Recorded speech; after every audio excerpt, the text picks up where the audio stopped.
Oke, hai teman-teman, selamat datang kembali di Trader Technical TV dan seperti biasa, kali ini kita bakal ngebahas tentang 5 buah saham yang berpotensi cuan beserta dengan trading plan-nya untuk market periode 14 sampai 18 Maret 2022. Seperti itu. Oke, jadi seperti yang kita tahu juga bahwa IHSG selama beberapa minggu ke belakang itu selalu ditopang oleh sektor energi ya, dan kemarin itu ada sempat juga transportasi. Lalu belakangan ini ada properti dan konstruksi, seperti itu. Nah, tetapi kalau kita perhatikan dari chartnya, ini IHSG-nya sedang membentuk yang namanya si bullish channel. Ya, sedang membentuk yang namanya bullish channel walaupun cukup kecil setelah kemarin itu berhasil breakout daripada sideways-nya yang terbentuk cukup lama ya kemarinnya dari tanggal Oktober lah, dari Oktober sampai bulan Februari, seperti itu. Nah, tetapi untuk saat ini outlook kita di IHSG itu untuk 1 minggu ke depan itu masih bersifat bullish. Seperti itu, masih bersifat bullish. Nah, jadi karena outlook kita itu masih bersifat bullish, ya kan? Coba kita perhatikan nih, apa apa aja sih saham-saham yang cukup menarik untuk kita perhatikan minggu depan, kayak gitu. Nah, jadi untuk emiten yang pertama itu aku mau bahas tentang Bevin nih. Ya, jadi seperti biasa kita bakal ngebahas tentang tren, lalu kita bakal ngebahas tentang posisi candle, lalu yang terakhir kita bakal langsung masuk ke trading plan-nya. Seperti itu. Oke, jadi pertama kita lihat dulu nih, kalau misalnya di Bevin ini pembentukan uptrend-nya itu cukup solid ya dan sudah cukup lama ya kan? Sudah cukup lama dan cukup solid karena dia masih membentuk yang namanya si higher high dan higher low. Seperti itu. Nah, lalu posisi candlenya gimana?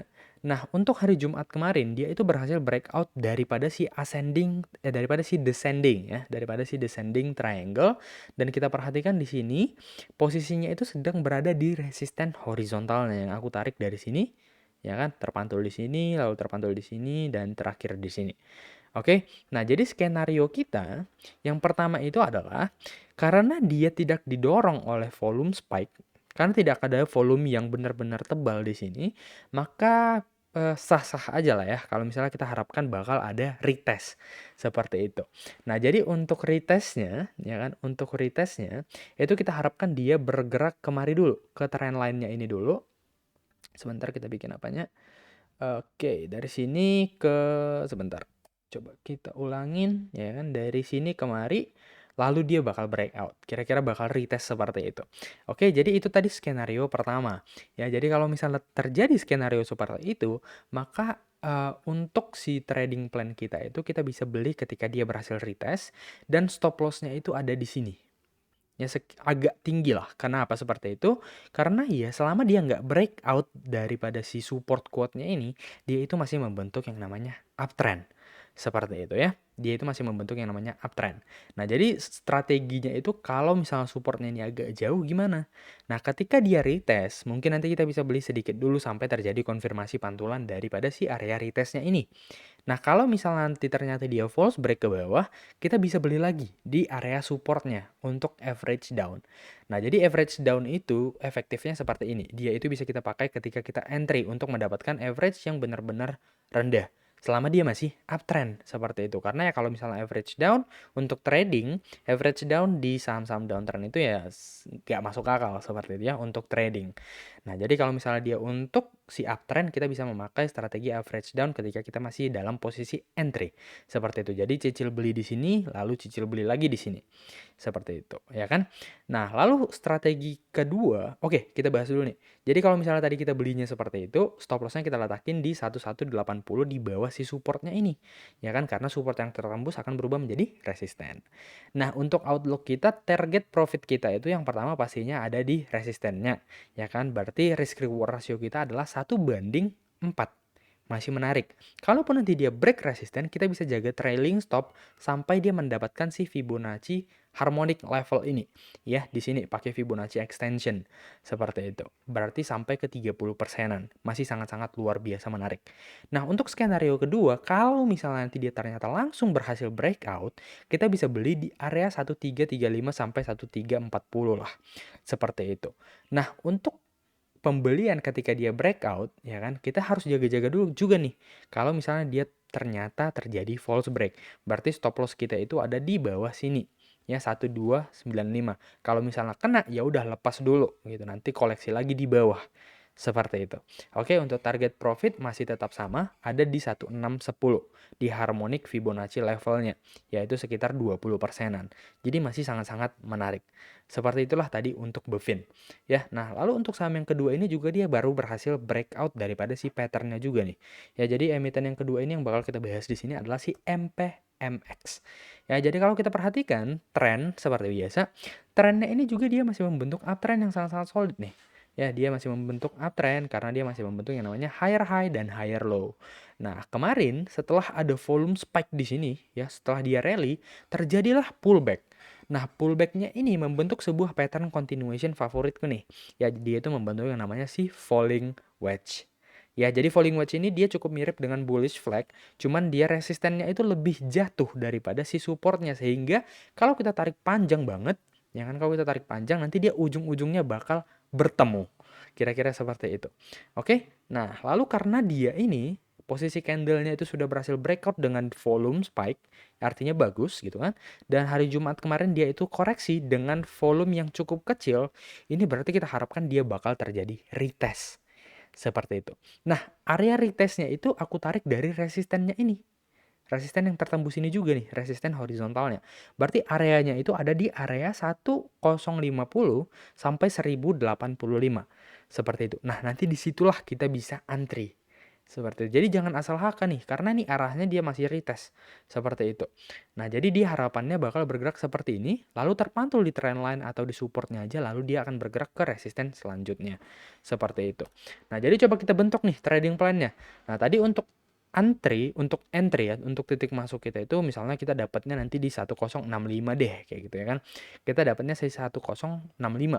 Nah, untuk si stop loss itu kita bisa letakin di sini. Kita bisa letakin ketika dia masuk lagi ke dalam falling wedge yang menandakan adanya false break. Berarti sekitar 2,82% di 1035. Seperti itu. Nah, untuk target profit sendiri karena ini dia membentuk pattern continuation, jadi kita harapkan dia bakal membentuk yang namanya si higher high gitu ya, bukan cuma sekedar untuk mendapatkan si titik resistennya ini. Nah, jadi kalau aku perhatikan, kalau kita zoom out lagi, di sini akan terdapat resisten yang cukup kuat ya, akan terdapat resisten yang cukup kuat, cukup jauh dia dari mana nih? Coba. Nah, coba sebentar. Nah, dari sini. Resisten yang cukup jauh di sini ada 1 2 3 4 kali pantulan dan kebetulan dia cukup masuk akal lah ya untuk menjadi titik higher high selanjutnya. Seperti itu. Nah, jadi target profit kita yang pertama itu pastinya ada di sini, ya kan, sekitar 13% dengan risk reward ratio 1/4, which is sangat-sangat bagus. Seperti itu. Nah, kalau misalnya nanti dia tertembus dari area 1240 lah ya. Kalau dia tertembus dari 1240, maka target kita selanjutnya ada di 1355 atau sekitar 27%. Masih sangat-sangat luar biasa tebal lah profitnya seperti itu. Apalagi kita bisa lihat bahwa ya cukup masuk akal dia sampai kemari karena ada volume spike-nya tadi. Artinya marketnya sudah mulai ramai lagi. Seperti itu. Nah, jadi itulah tadi pembentukan trading plan daripada emiten yang kedua. Nah, untuk emiten yang ketiga ini memang dia masih membentuk si downtrend, tapi kita bisa perhatikan bahwa price volume-nya sangat-sangat menarik gitu ya. Nah, jadi si PTPP ya, ini saham ketiga konstruksi ya. Jadi PTPP ini kita bisa perhatikan dia itu masih bergerak downtrend. Tapi kalau kita zoom out, ini kita bisa perhatikan bahwa dalam dua pantulannya terakhir, ini harusnya dia sudah mendekati bottom. Ya, sudah mendekati titik terendahnya. Seperti itu. Nah, kalau kita perhatikan lagi posisi candlenya, kemarin itu dia berhasil breakout dengan volume yang sangat-sangat tinggi. Ya, dengan volume yang sangat tinggi, dia itu berhasil breakout daripada si double bottom. Ya, double bottom. Nah, jadi kita perhatikan di sini ada volume yang sangat tinggi, artinya partisipasi daripada market itu sangatlah tinggi. Seperti itu. Nah, jadi kalau kita lihat dia sudah berhasil breakout dengan volume tinggi, gimana sih pembentukan trading plan kita, gitu kan. Nah, kalau aku pribadi sih titik entry yang idealnya itu adalah dari 1075 sampai 1045. Karena disitulah titik retest daripada si double bottomnya. Nah, jadi kalaupun nanti kita hari Senin, ya kan, hari Senin itu kita antri aja. Kalau misalnya nanti ternyata ditarik ke bawah di awal-awal market, setidaknya kita bisa dapat di area support barunya. Seperti itu. Misalnya nih kita antri lagi nih 1065 deh contohnya. Untuk stop loss-nya kita letakin ketika dia false break dong, sudah pasti. Berarti ada di sini. beberapa tick daripada supportnya, yaitu 1035 lagi, atau sekitar 2,82%. Nah, untuk target profit yang pertama, di sini ada support dan di sini ada resisten. Kita tarik menjadi level pantulannya dari 1150 sampai 1160. Ya, jadi kita bisa tarik di sini ada take profit sekitar ya 9% lah dengan risk reward ratio 1:3. Kalau misalnya tertembus, misalnya momentum daripada properti dan konstruksi masih tetap kuat gitu ya, kita bisa cari dia, kita bisa ikutin pergerakan candle-nya itu sampai take profit selanjutnya, itu ada di resisten minornya yang ini, atau sekitar 23%-an lah ya, di area 1300-an. Seperti itu. Berarti ini risk reward ratio-nya masih 1:8. Berarti masih sangat bagus banget. Ya kan, melihat volumenya ini sih harusnya masih oke, masih bisa kita harapkan dia sampai ke situ. Tapi ya mau nggak mau kita harus bereaksi sama apa yang dikasih market, seperti itu ya kan. Jadi itulah tadi pembentukan trading plan daripada si PTPP.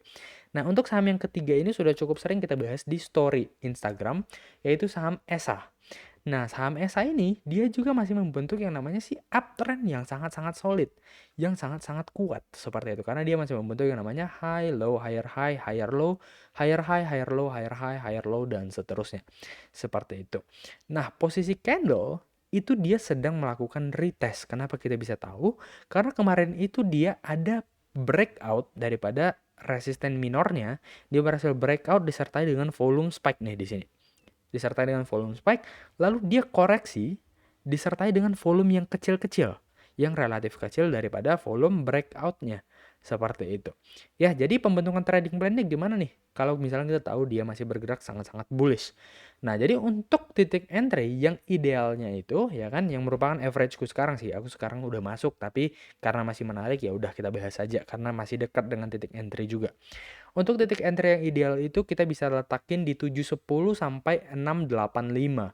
Nah, ibaratnya aja nih kita punya barang di 710 gitu ya. Kita punya barang di 710.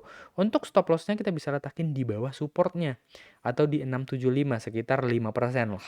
Seperti itu. Nah, untuk take profit itu aku mau letakin di sini. Di Fibonacci extension-nya, yaitu sekitar 50%. Masih bisa lah setengah beggar gitu ya kalau sabar. Nah, jadi tugas kita di sini adalah ketika dia bergerak di area all time high di mana tidak ada resisten, kita bisa pakai si Fibonacci extension. Ya kan? Nah, tapi ada satu tugas juga yang perlu kita perhatikan adalah kita harus berani menjaga trailing stop dan jangan greedy. Jadi bisa aja dia nggak sampai di sini, tapi dia langsung reversal. Seperti itu. Jadi tugas kita itu setelah kita buy, kita jaga profit kita dengan trailing stop. Seperti itu. Oke? Nah, itulah tadi untuk ESA. Nah, untuk saham yang terakhir ini juga dia masih bergerak sangat-sangat bullish dan baru IPO juga. Ya, udah beberapa bulan lah ya. Di sini ada ADMR nih. Ya, ADMR, anak usaha daripada si Adro lah ya, seperti itu. Nah, jadi di sini karena dia masih bergerak bullish dan baru-baru IPO, jadi tidak ada resisten di atasnya. Jadi di sini kita bakal pakai si Fibonacci extension juga. Kira-kira kayak gitu. Oke, jadi pertama kita lihat dulu nih, tren sudah pasti uptrend ya kan. Dari sini ada high, lalu kita lihat kemarin dia membentuk yang namanya si bullish pennant yang merupakan sebuah pattern continuation yang win rate-nya itu cukup tinggi lah, seperti itu. Ya kan, lalu ketika kita lihat ketika harganya naik itu volumenya tinggi-tinggi, ketika dia berkonsolidasi volumenya kecil, lalu ketika dia naik lagi volumenya tinggi lagi. Dan ini sekarang posisi candle-nya itu dia sudah reject daripada si Fibonacci extension, tapi dia volumenya kecil. Nah, berarti ini kita mengharapkan retrace terlebih dahulu. Nah, sebenarnya sih area entry yang ideal itu ada di support minornya di sini. Seperti itu, ya kan, ada di area supportnya di sini. Nah, tetapi in case ya kan, in case dia tidak sampai ke situ, maka trading plan kita itu bisa kita letakin ketika dia berhasil breakout daripada resistennya yang ini. Ya, dari resisten yang ini. Seperti itu. Jadi ketika nanti dia breakout, kita bisa buy memanfaatkan momentumnya untuk pembentukan si higher high lagi. Untuk stop loss-nya kita bisa letakin di bawah si Fibonacci-nya, yaitu sekitar 6% lah ya, di 1755. Seperti itu, 1755 di sini. Oke, jadi kita bisa letakin di situ. Tapi buy-nya ketika dia breakout karena nanti di situ ada momentum bullish-nya lagi muncul seperti itu. Oke. Nah, untuk take profit kita yang pertama pastinya ada di sini. 2275 sekitar 20%. Nah, ini aja sudah sangat menarik juga. Kenapa? Karena risk reward ratio kita adalah 1:3. Seperti itu. Dan nanti ketika dia ternyata pullback lah ya, sampailah ke support yang kita inginkan, misalnya kita dapatnya di 1365. Nah, stop loss-nya juga sama, kita letakin di bawah si supportnya. Berarti sekitar 6%-an. Dan take profit-nya bukan lagi di sini, tapi ada di resisten di sini. Seperti itu ya. Berarti sekitar 30%-an atau sekitar 1:5 lah risk reward rasionya. Jadi masih sangat-sangat bullish. Kenapa seperti itu? Karena ya kalau misalnya saham itu sudah bergerak uptrend, itu sangat jarang untuk reversal tanpa sebab, seperti itu ya, tanpa sebab. Jadi ya selama price volumenya masih bagus, ketika dia naik volumenya tinggi, ketika dia turun volumenya kecil, itu bisa kita manfaatkan. Tugas kita itu hanyalah mencari titik entry yang ideal dan jaga profitnya. Seperti itu. Nah, jadi teman-teman itulah tadi 5 buah saham yang menurut aku itu cukup menarik dan bisa kita pantau dari tanggal 14 sampai 18 Maret 2022. Seperti itu. Nah, jika ada saham yang menarik lagi yang menurut kalian itu layak untuk kita pantau, coba deh ditulisin di kolom komentar, nanti kita bakal bahas langsung di Instagram. Oke, jadi semoga videonya bermanfaat. Sampai jumpa di market hari Senin.